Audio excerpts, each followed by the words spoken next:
Deus falou para Josué: Josué, medita de dia e de noite, guarda a minha palavra, porque ninguém vai poder te resistir todos os dias da sua vida. Como fui com Moisés, assim serei contigo.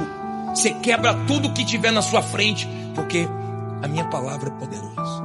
E eu já falei para vocês que vai chegar uma época que o ser humano vai ter fome e sede, não de comida, não de bebida, mas da palavra que hoje tem em abundância. Mas o ser humano rejeita. A palavra de Deus corrige a gente. A palavra de Deus nos conserta, nos molda. Quando você ouve a palavra, você enxerga o que você precisa mudar. E quanto mais você lê, medita, guarda, pratica, mais ela te muda. Todos que desprezaram a palavra foram destruídos. Todos que guardaram a palavra venceram tudo que se levantaram contra ele.